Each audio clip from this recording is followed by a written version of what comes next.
लेकिन माया खा गई। केशवदास एक संत थे, बड़े उत्साही युवक, कर्मशील।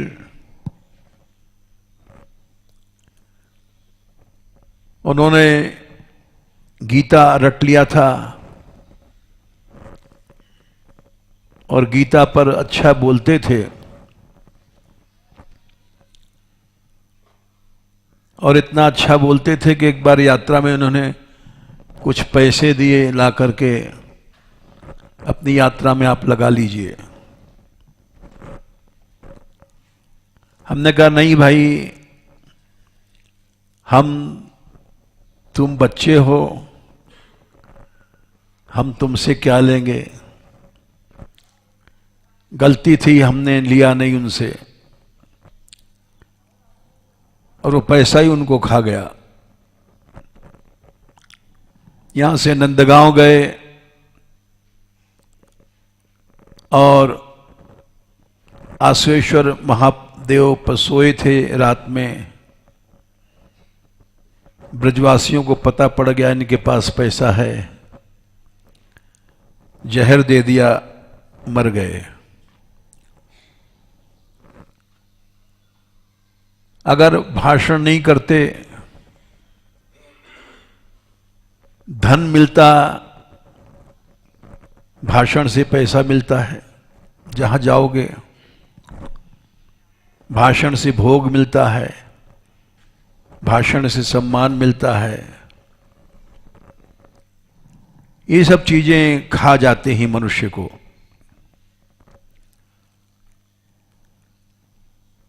दाऊ जी ने इसीलिए वध किया था सूत जी का। ये कथा श्रीमद् भागवत में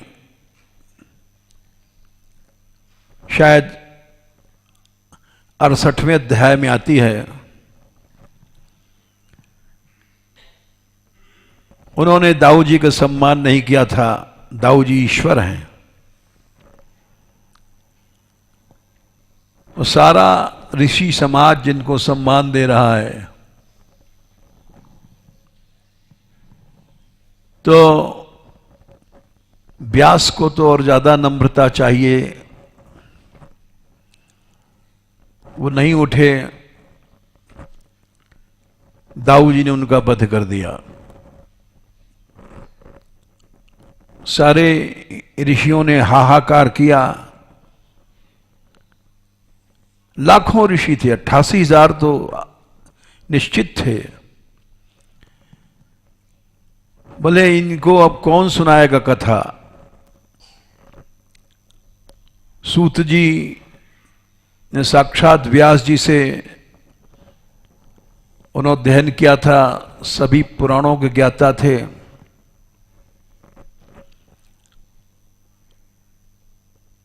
तो हे राम, आपने बड़ा पाप किया। दाऊ जी से बोले। दाऊ जी समझ गए कि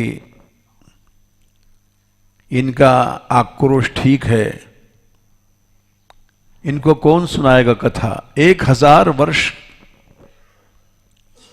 कथा चलेगी बराबर, ये संकल्प लेके बैठे थे ऋषि लोग, और दिन रात चलेगी। आज इतने स्थान हैं ब्रज में, सबसे ज्यादा स्थान है वृंदावन में। दुनिया में इतने कहीं स्थान नहीं साधुओं के। और देखा जाए तो कहीं भी सत्संग नहीं चल रहा है। ये तो श्री जी कृपा है, जाने कैसे यहां चल रहा है और बढ़ रहा है। ने बरसाने में इतने स्थान हैं, कहीं नहीं चल रहा है। नंदगांव में देख लो, गोवर्धन में देख लो, वृंदावन में देख लो, कभी कदा चलता है सावन ओवन में, जब लोग आ जाते हैं तो निरंतर 1000 वर्ष तक दिन रात सत्संग चले।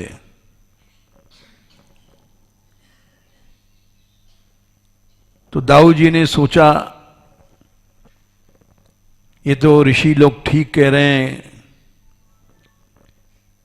आरोप लगा रहे हैं कि आपने पाप किया, अब हमको कौन सत्संग देगा। और सत्संग के बिना कोई जीवन जीवन नहीं है। बहुत जल्दी भगवान की प्राप्ति होती है। देख लो 11वें स्कंद में 13वें अध्याय में भगवान ने स्वयं कहा है, नरोध्यति माम योगो न सांख्यम धर्मेव च। यहां भागवत रखा नहीं आज किसी ने, हम संख्या बता देते हैं।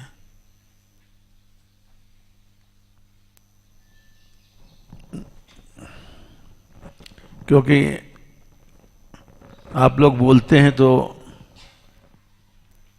12वां अध्याय है, 11वें स्कंद का 12वां अध्याय है। ये ठोस प्रमाण है, क्योंकि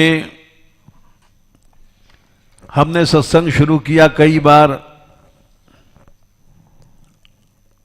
और बंद हो गया, दे दो उनको, चल नहीं पाया।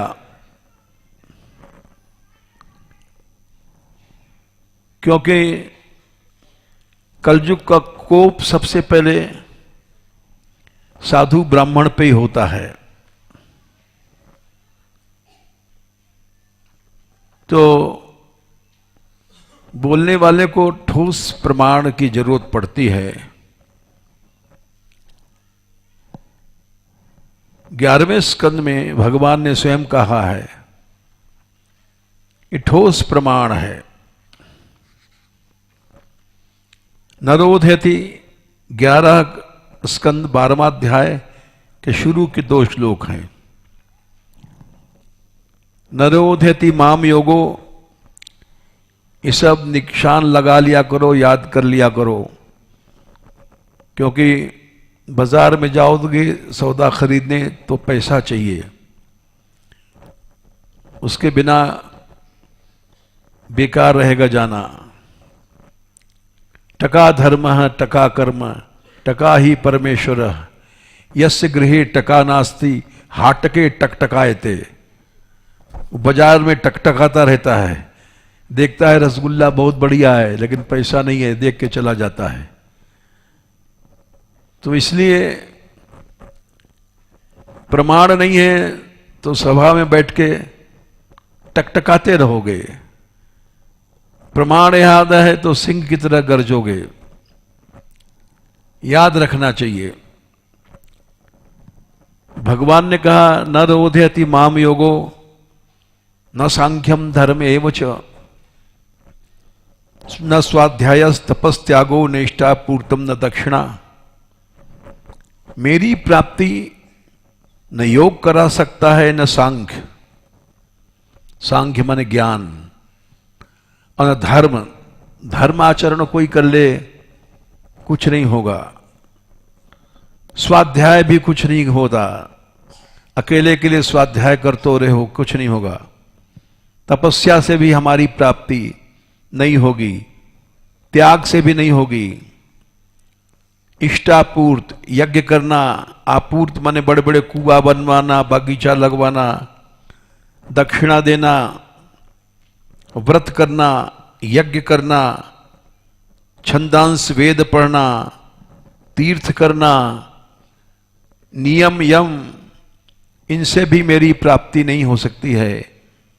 यथा वरुंधे सत्संग, जैसा सत्संग से मेरी प्राप्ति होती है, सर्वसंगापहो हिमाम।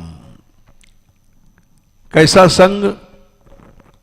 जो समस्त आसक्तियों को खत्म कर दे। संगापह, और ये प्रमाण है। और महापुरुष का लक्षण क्या है? 5वें स्कंद में देख लो,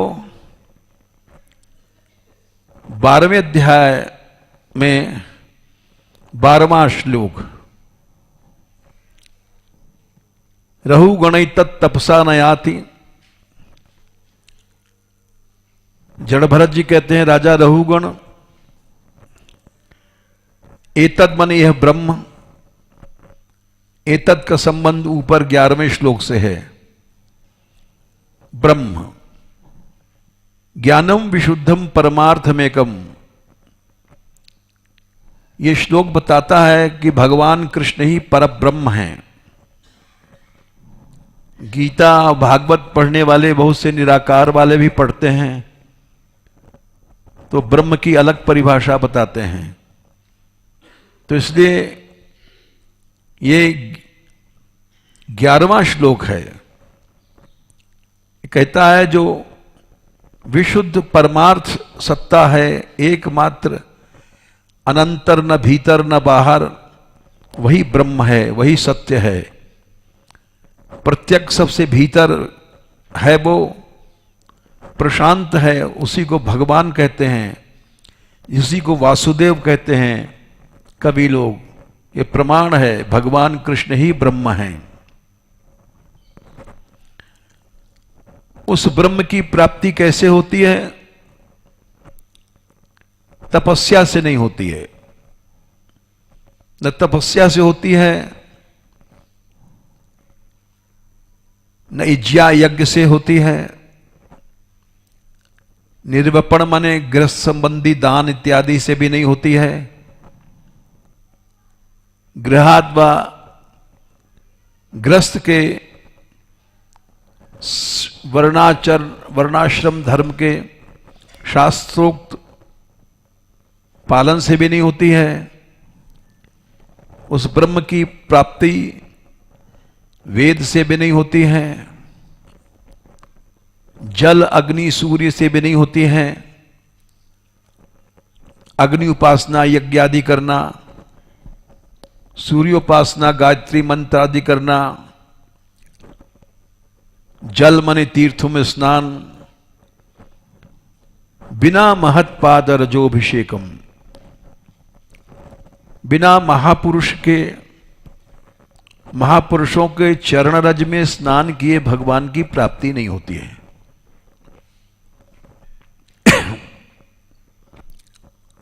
यही बताया जड़ भरत जी ने,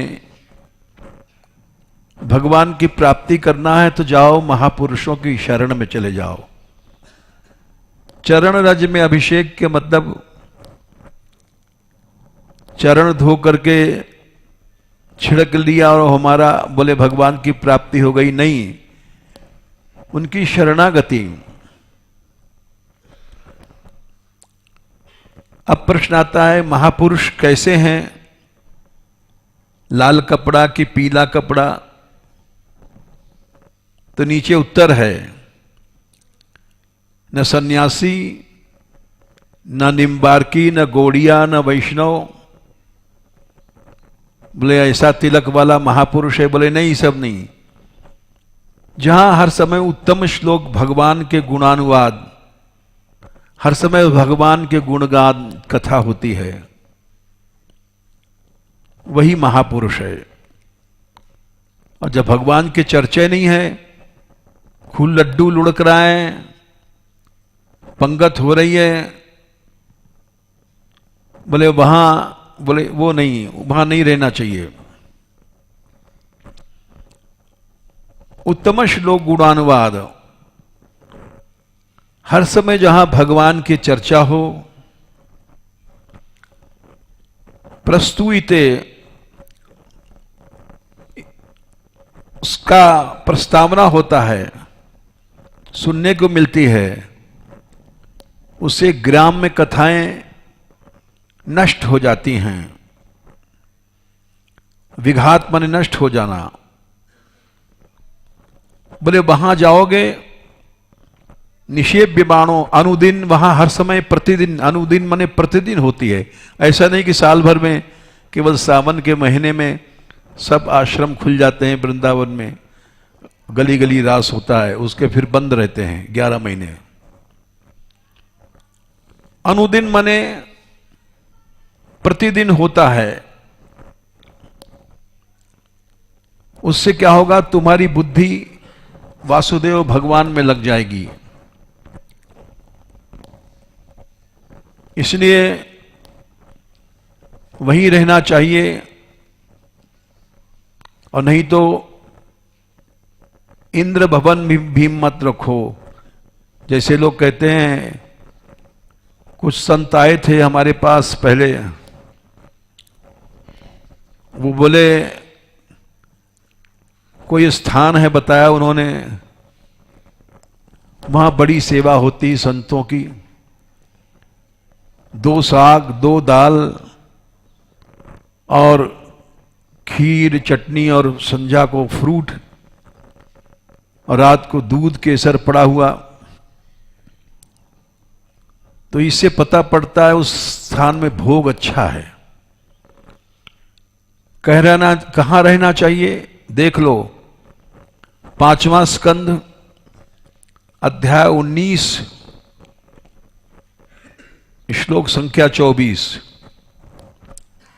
ये सब निशान लगा लिया करो, याद कर लिया करो। नयत्र वैकुंठ कथा सुधा पगा, जहां कथा की अमृत की नदी नहीं है, सुधा माने अमृत, कथा माने कथामृत की, अपगा माने नदी नहीं बहती है। साल में एक दिन सत्संग हो गया ऐसा नहीं है, नदी 12 महीने बहती है। 12 महीने जहां भगवत कथा नहीं होती है वहां मत रहो। न साधवो भागवतास तदाश्रया, जहां भगवान के आश्रित संत नहीं रहते हैं वहां भी न रहो। पैसे के आश्रित रहते हैं लोग, बोले उस आश्रम में इतनी दक्षिणा मिलती है। उस पैसे के लोभ में रहने वाले जहां रहते हैं वो संत नहीं है। नयत्र गेश मखा महोत्सवा, यज्ञेश मने भगवान, हाँ यहां यज्ञ नहीं, महोत्सव नहीं है। जैसे कीर्तन होता है, नृत्य होता है, ये महोत्सव है। तुम लोग मानगढ़ में रहते हो, रात को कीर्तन करते हो, उत्सव, उसको उत्सव कहते हैं। शूय अभिषेक, उत्सव, विशेष करके उत्साह के साथ।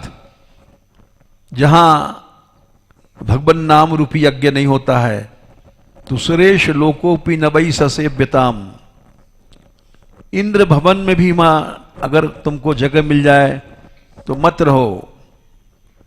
इंद्र भवन में तुम्हारी सीट रिजर्व हो जाए तो छोड़ दो, वहां रोने रहने पर विमुख बन जाओगे। तो वहीं रहना चाहिए जहां निरंतर भगवान का यज्ञेश, भगवान का महोत्सव है। कोई राधा रानी की दया है, यहां तीनों बातें हैं। यहां जितने संत रह रहे हैं कोई भी लोभी नहीं है, न दक्षिणा के लोभी, न पंगत के लोभी, न नाम के लोभी, न सम्मान के लोभी, न किसी बात को लोभ नहीं है। भगवान के आश्रय पड़े हैं, नित्य कथा हो रही है, नित्य महोत्सव हो रहा है। ये श्री जी कृपा से सारी बातें एक साथ मिल गई हैं। तो हम ये बता रहे थे कि महापुरुष कौन है। 5वें स्कंद में 12वें अध्याय में 13वां श्लोक, भले चांडाल है,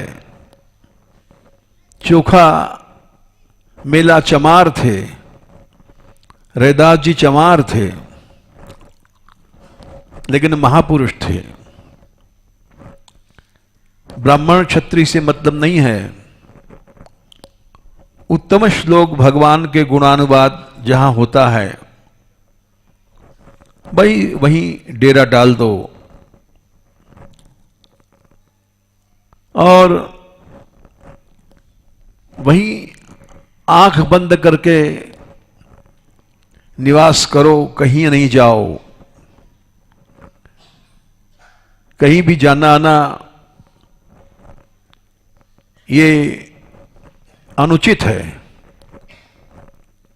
रसिकों ने कहा है वृंदावन वृंदावन वृंदावन कहो रे, वृंदावन की कुंजन की छाया में रहो रे, भटके मत देश देश, वेश क्यों लजावे। साधु बन गया और वेश को लज्जित कर रहा है, वासना के पीछे घूम रहा है, पैसे के पीछे घूम रहा है, नाम के पीछे घूम रहा है। भटके मत देश देश, वेश क्यों लजावे, कुंजन के कोने परो जुगल क्यों न गावे। कुंजों में निवास कर, धाम भगवान का रूप है,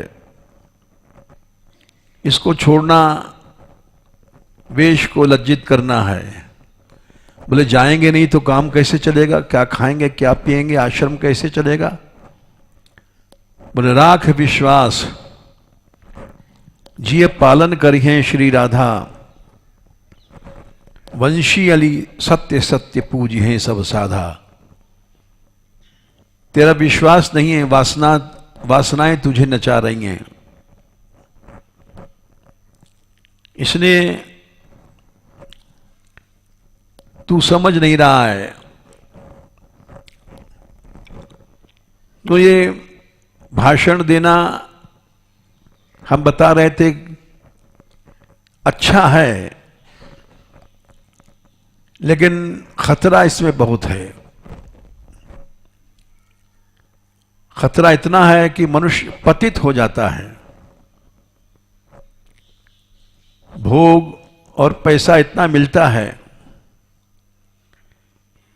कि साधारण गृहस्थियों से भी नीच बन जाता है। देखो इसका प्रमाण ले लो, अपने लिए ले लो। दशम स्कंद में ये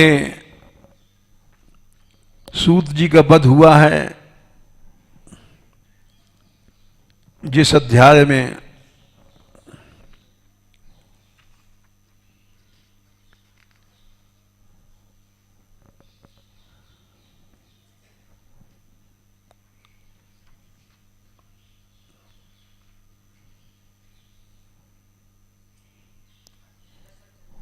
है 78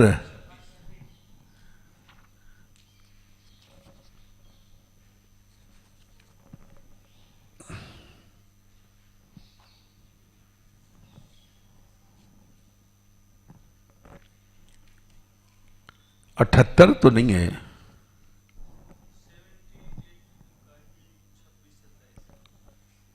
अच्छा ठीक है। हाँ, कथा कहने में और पढ़ने लिखने में खतरा क्या है।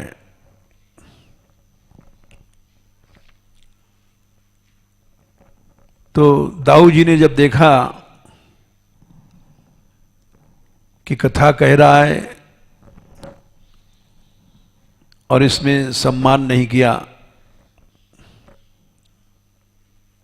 तब उन्होंने कहा अरे ऋषेर भगवतो भूत्वा शिशोधीत्य बहूनि च। 25वां श्लोक। भगवान व्यास का शिष्य हुआ, सारे पुराण पढ़ लिए, से इतिहास पुराणानी, महाभारत इतिहास है,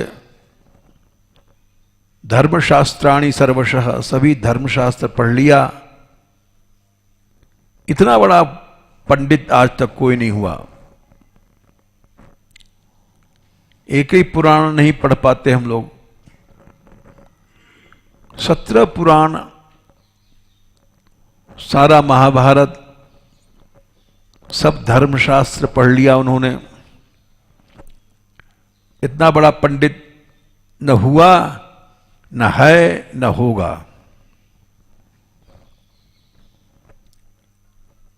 अब सोच लो, हम लोग कितना पढ़ लेंगे, 10-20 चौपाई रट लेंगे, 10-20 श्लोक लिख याद कर लेंगे, लेकिन सूत जी तो नहीं बन सकते हैं। बोले तुम इतना पढ़ करके भी अदांतस्य अविनीतस्य, अविनीत माने दैन्य नहीं है, दमन नहीं है, मन के अहम वृत्ति का दमन नहीं किया तुमने। वृथा पंडित मानिनः, उससे क्या होता है, मैं पंडित हूं, यह अहंकार पैदा हो जाता है। तो उसके जितने अच्छे अच्छे गुण हैं वो गुण नहीं रहते, न गुणाय माने अवगुण बन जाते हैं।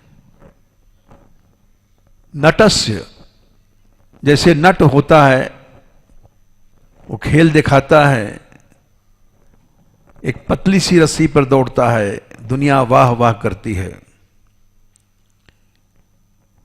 बड़े ऊंचे ऊंचे खेल दिखाता है। वैसे ही मनुष्य भाषण करता है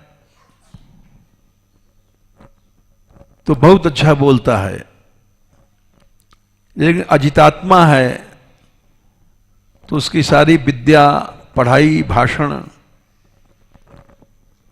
वो उसके अहम को बढ़ाएगी और वो असुर बन जाता है। एतद अर्थो ही लोकेस्मिन् अवतारो मया कृतः, मैंने इसीलिए अवतार लिया है। ये धर्मध्वजी हैं, धर्म का खाली झंडा है, ध्वज माने झंडा, उस झंडे के नीचे धर्म नहीं है, खाली धर्म की झंडा है। जैसे तुमको पता नहीं, तीर्थों में जाओ, हमारा तो वहीं का जन्म है जिसलिए पता है, तो पंडों के झंडे होते हैं, लोटा वाला झंडा, थारी वाला झंडा,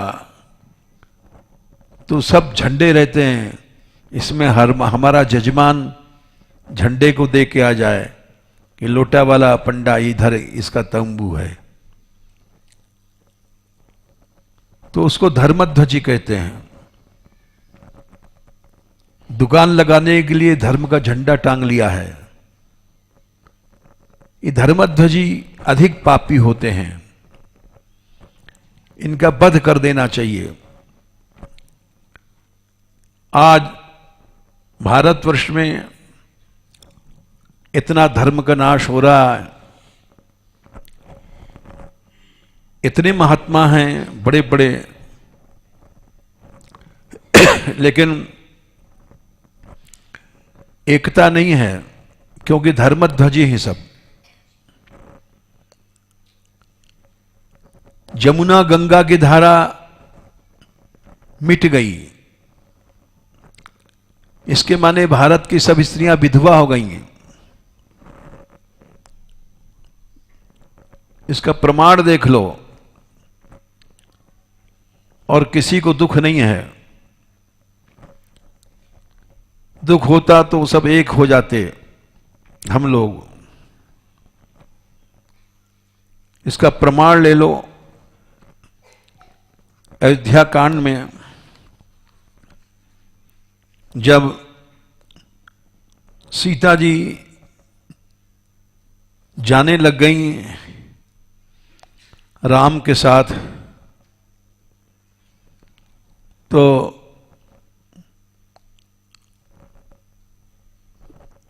कौशल्या जी के पास गई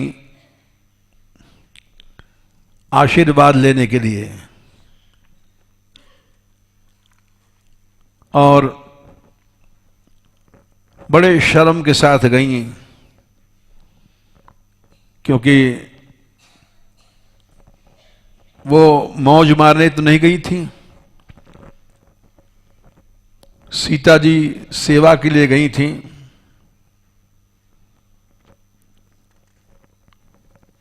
इसलिए उन्होंने कौशल्यास जी से कहा कि माता, कायदे से तो मुझे सेवा करनी चाहिए आपकी,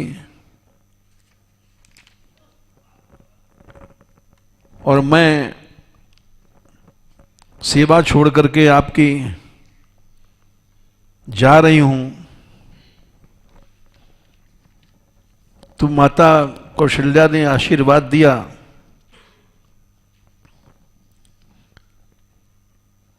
ये अयोध्या कांड में आता है,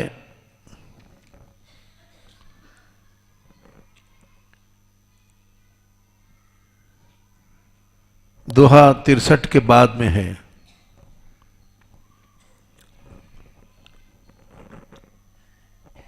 वो लाग सासु पग कह कर जोरी, सास के पांव में गिर पड़ी और बोले आशीर्वाद दो मां। तो उन्होंने वहां पर कहा है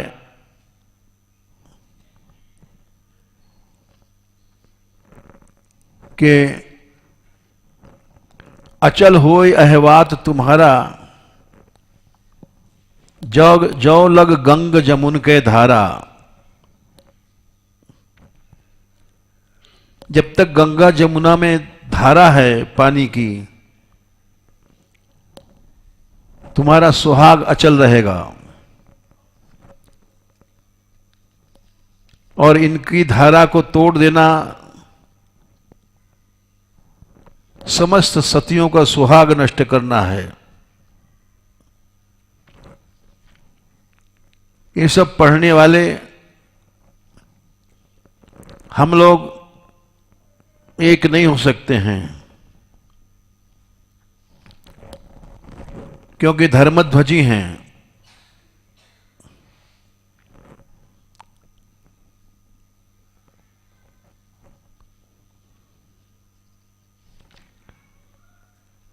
ये चौपाई अयोध्या कांड में है। संख्या क्या है ढूंढ नहीं पा रहे हैं। 59, 69, हाँ 69 के पहले है। अचल होई अहबात तुम्हारा, जब लग गंग जमुन जलधारा। आज इतना बड़ा देश में संकट है, लेकिन हम लोग एक नहीं हो सकते हैं। बात कड़ी है लेकिन सही है, क्योंकि धर्मध्वजी हैं। खाली धर्म का झंडा फहरा रखा है और उसके पीछे अपने अहंता को नहीं छोड़ सकते। तो दाऊ जी ने कहा धर्मध्वजियों का वध कर देना चाहिए। ये साधारण लोगों से ज्यादा पापी हैं। वध्या में धर्मध्वजिनस्ते ही पातकनो अधिका। तो कथा कहने वाले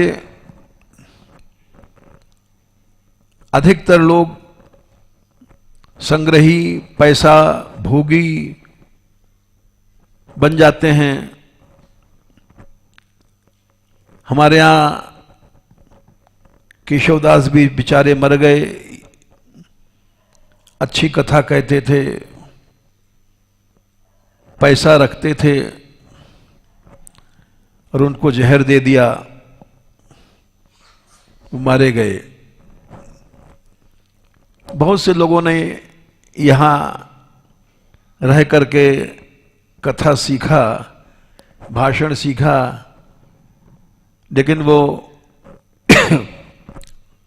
जगह जगह उनकी ब्रजनिष्ठा चली गई। मदारी के बंदर की तरह इधर से घूम रहे हैं, उधर से घूम रहे हैं। निस्वार्थ निष्काम भाव से कथा कहना अलग होता है। वो शक्ति महापुरुषों में होती है, साधारण जीवों में नहीं होती है। क्योंकि अदांतस्य, ये प्रथम स्कंद में श्लोक आता है 18वें अध्याय में कि किम नु बालेषु शूरेण कलिना धीरु भीरुणा। कलयुग छोटे मोटे लोगों के आगे शूरवीर बन जाता है, और धीर महापुरुषों से डरता है। जहां महापुरुष होते हैं तो वहां से कलयुग भाग जाता है। कलयुग हटता है जब ही वहां नित्य नित्य कथा, नित्य कीर्तन चल सकती है, नहीं तो नहीं चल सकती है। कलयुग की शक्ति जब हट जाती है, ये श्लोक प्रमाण है। कलयुग धीर भीरु है। अप्रमत्तः प्रमत्तेषु यो वृको नृषु वर्तते। जैसे भेड़िया होता है, वो सोते पर हमला करता है, शेर सोते पे हमला नहीं करता। वैसे ही कलयुग जो लोग मोह ग्रसित हैं, पैसा चाहिए, भोग चाहिए, उन्हीं पर हमला करता है और उनको पथभ्रष्ट कर देता है। पैसा इकट्ठा करते हैं, भोग इकट्ठा करते हैं, घोटते हैं, छानते हैं। इसलिए केवल आचार्य या भगवत शक्ति संपन्न महापुरुष ही भगवत प्रचार करते हैं, बाकी हम जैसे लोग नहीं कर सकते। तो रामानुजाचार्य जी शेष भगवान के अवतार हैं। ये रामावतार में लक्ष्मण बने छोटे भाई, कृष्णावतार में दाऊ जी बने,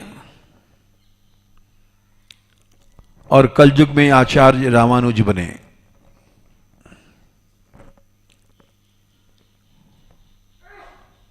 तो बहुत से लोग ईर्ष्या करते थे,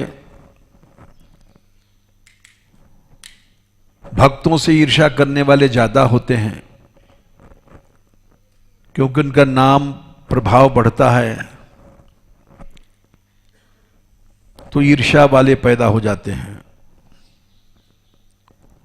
कोई ईर्ष्या कब करता है? जब दूसरा लड्डू खाता है। जो भूखा मर रहा है उससे कोई ईर्ष्या क्या करेगा? जब प्रभाव बढ़ता है तब उस व्यक्ति से लोग ईर्ष्या करते हैं।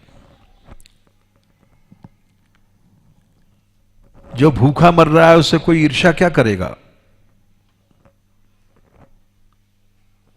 तो शिष्यों ने प्रार्थना किया कि गुरुदेव, आपकी निंदा करने वाले बहुत हैं, कुछ चमत्कार दिखाइए, बेचारे भटक रहे हैं।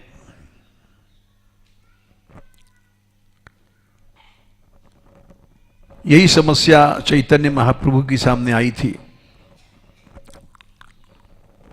उनको लोग वाम मार्गी कहने लग गए थे। बोले ये तो मंगल चंडी करते हैं, रात भर नाचते हैं, तो इसीलिए उन्होंने नदियां छोड़ दिया था।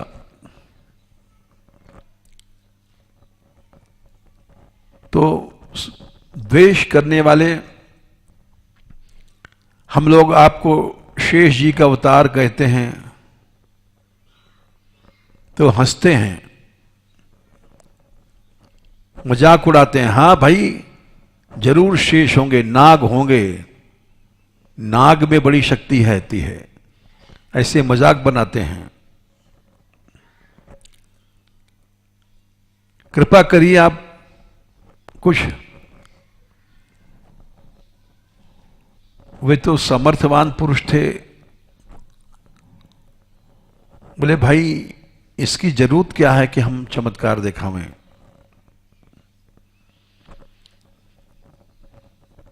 तो उन्होंने कहा कि मेरा वो रूप तो कोई देख नहीं सकता है, विशेष रूप, फिर हम क्या करें। बोले लोग ये कह रहे हैं अगर शेष भगवान हैं तो उनके 1000 मुंह होना चाहिए। शेष भगवान के 1000 फन है। अगर 1000 प्रश्न का एक साथ जवाब दे दें तो हम मान लेंगे।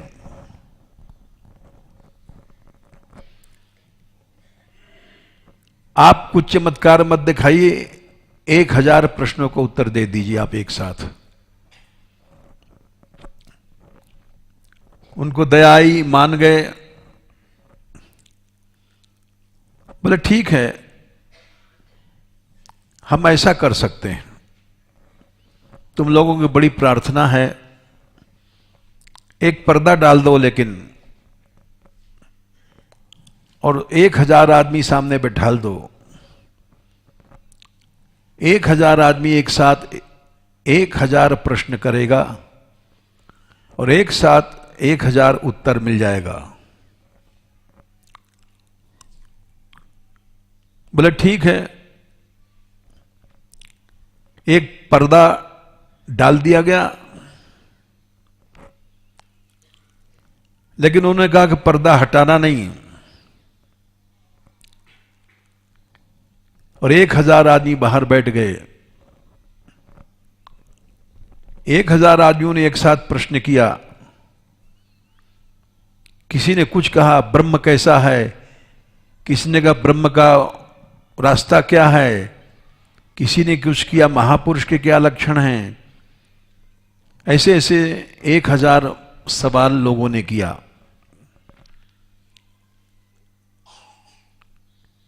और सबका उत्तर उन्होंने 1000 मुंह से एक साथ दिया। सबको अपने प्रश्न का उत्तर मिल गया। लेकिन कुछ लोग ऐसे भी थे जिन्होंने उनके मना करने के बाद भी वो पर्दा खींच लिया कि भाई 1000 आवाज आ रही हैं अलग अलग, 1000 उत्तर आ रहे हैं, ये क्या चक्कर है। जब जैसे पर्दा हटाया तो भीतर वो शेष रूप से थे और उनका तेज देख करके सब मूर्छित हो गए। सब मूर्छित हो गए। फिर सब ने क्षमा मांगी। मूर्छित माने मरे से हो गए। अरे भगवान के तेज हम लोग कैसे सह सकते हैं। फिर सब ने स्तुति किया। तब उनकी कृपा से फिर से चेतना आई सबको, और सब जीवित हो गए। तो इसलिए हमने प्रसंग सुनाया कि ये शक्ति महापुरुषों में होती है प्रचार करने की। हम लोग तो लड्डू देख करके लुढ़क जाएंगे, बर्फी के थाल देख करके सोचेंगे कथा पीछे गए, लाओ पहले बर्फी खा लो। या नोट गिनने लग जाएंगे तो हम लोग प्रचार नहीं कर सकते हैं। ये राग द्वेष में लग जाएंगे। राग द्वेष सारे समाज में है। कोई किसी की प्रशंसा न सुन सकता है, न कर सकता है, न कह सकता है। कहीं भी 10 आदमी बैठे हो, परीक्षा करना चाहो तो वहां जाके किसी संत की प्रशंसा करने शुरू कर दो, तुरंत 2-4 आदमी कहते हैं हाँ देख लखिया कोई नहीं, साधु भाधु सब ऐसे ही डोले। तुरंत वहां निंदा शुरू हो जाएगी। ये लिखा है ग्रंथों में, नाश्चर्यमेतद् यदसत् सभायाम,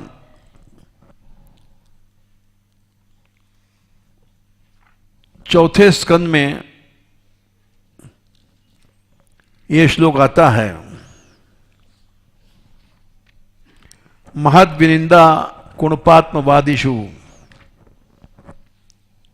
ये सब प्रमाण है। और असत पुरुषों की सभा में महद् निंदा, निश्चय की महापुरुषों की निंदा होती है।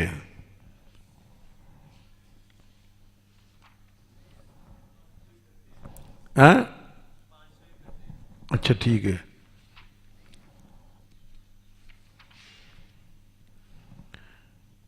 हाँ 5वें का 13 है।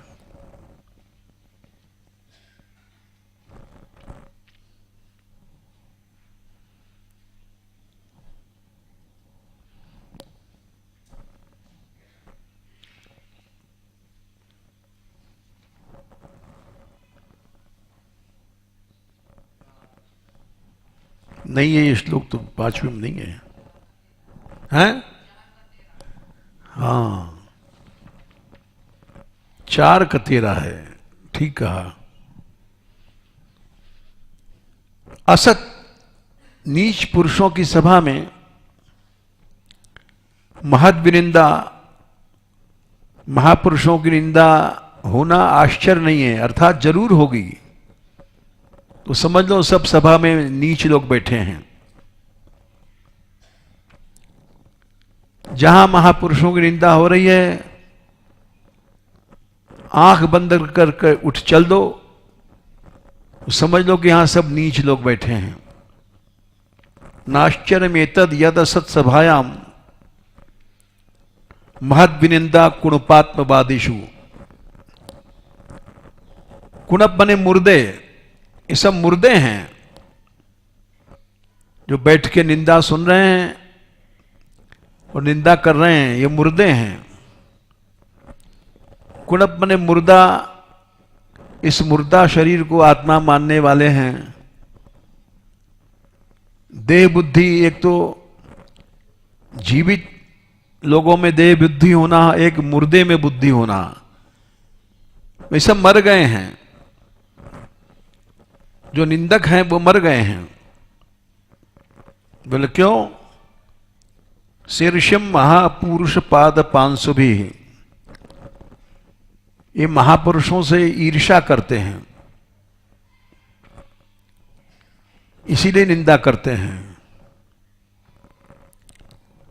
बोले निरस्त तेजस्सु,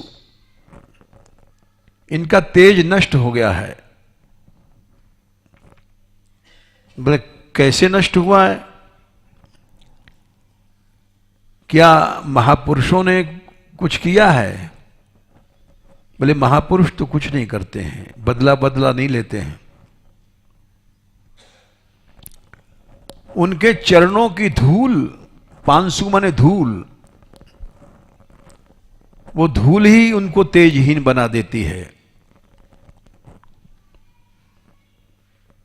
इसलिए शीर्षम महापुरुष पाद 500 निरस्त तेजस्सु तदेव शोभनम। शोभन माने यही उचित है, वो तेजहीन हो जाते हैं। तेजहीन होने के मतलब हमारा समाज तेजहीन क्यों है? कि हम लोग एक दूसरे से ईर्ष्या करते हैं, निंदा करते हैं, इसलिए सारा समाज तेजहीन हो गया। नहीं तो सनातन धर्म में वो शक्ति है कि जिस शक्ति के आगे देवता भी नहीं खड़े हो सकते हैं। मनुष्य की क्या चलाई। ये बात बृहस्पति जी ने कही थी।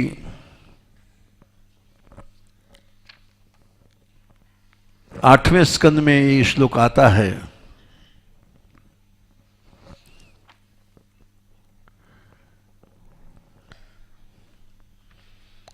राजा बलि जब यज्ञ करके आगे बढ़े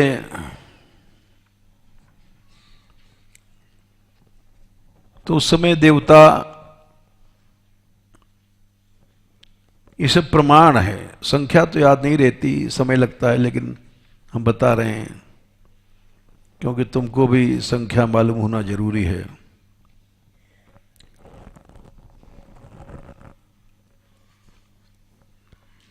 सारे देवता घबरा गए, उनका अधिकार छिन गया। सारे स्वर्ग पर राजा बलि का अधिकार हो गया।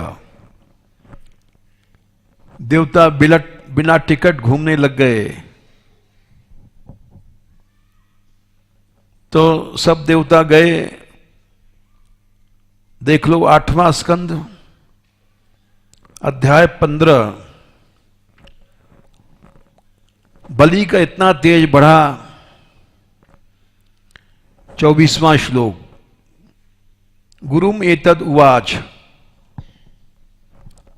जाकर के भगवान मन इंद्र बोला, भगवन उद्यमो भूयन बलेरनु पूर्ववैरिणः। भगवन राजा बलि हमारा बैली है और उसका तेज अविषह्यम, सहा नहीं जा सकता है। केनासी तेजसोर्जितः, किसने इनको तेजस्वी बना दिया। नैनम कश्चित कुतो वापि प्रत्युव्यूढ़मधीश्वरः, पिबन्निव मुखे नेदम लिहन्निव दिशो दश। ऐसा लगता है 10 दिशाओं का निगल जाएगा राजा बलि। और दहन्नि विदिशो दृग्भि संवर्ताग्नि रिवोत्थितः, इसके नेत्रों में इतना तेज है कि मानो 10 दिशाओं को जला देगा।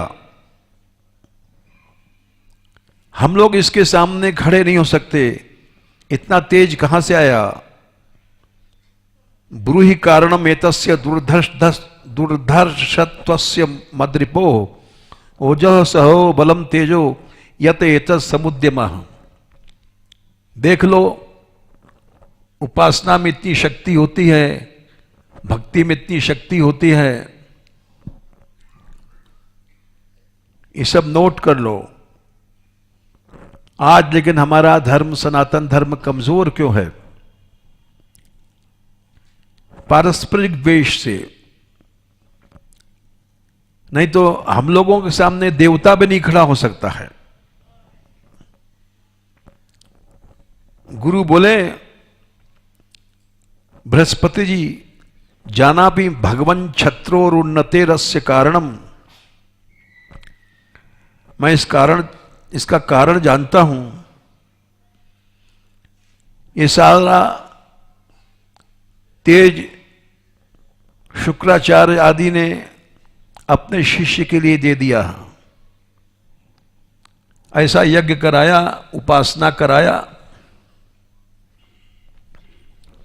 इंद्र भवद विधो, तुम्हारे जैसा या भवद तुम्हारे जैसा कोई भी, या भगवान माने तुम, एक भगवान को छोड़ करके इसके सामने खड़े नहीं हो सकते हो तुम। लड़ना तो दूर रहा, ना से शक्तः पुरस्थातुम, जैसे कृतांतस्य था जना, जैसे मृत्यु के सामने कोई खड़ा नहीं हो सकता है, मौत के सामने जैसे कोई खड़ा नहीं हो सकता, वैसे भगवत भक्त के सामने कोई खड़ा नहीं हो सकता है। प्रहलाद के सामने क्या हिरण्यकश्यप टिका? विभीषण के सामने क्या रावण टिका?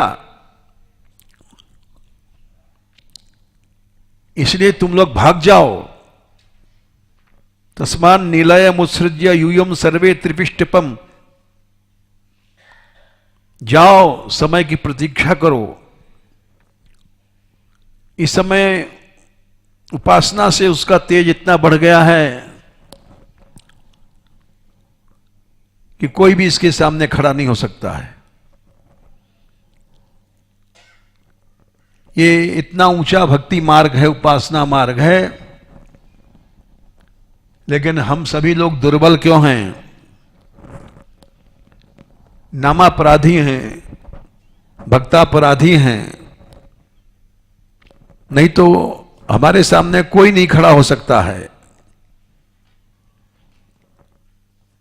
गवर्नमेंट क्या चीज है? कुछ नहीं है। इसलिए हमने तुमसे कहा कि केवल महापुरुष या आचार्य लोग ही प्रचार कर सकते हैं, बाकी हम जैसे लोग तो लुढ़क जाएंगे,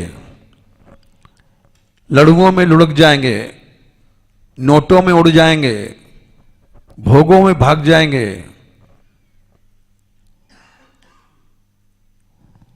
रामानुज स्वामी जी की कथा भी चलेगी। जय श्री राधे।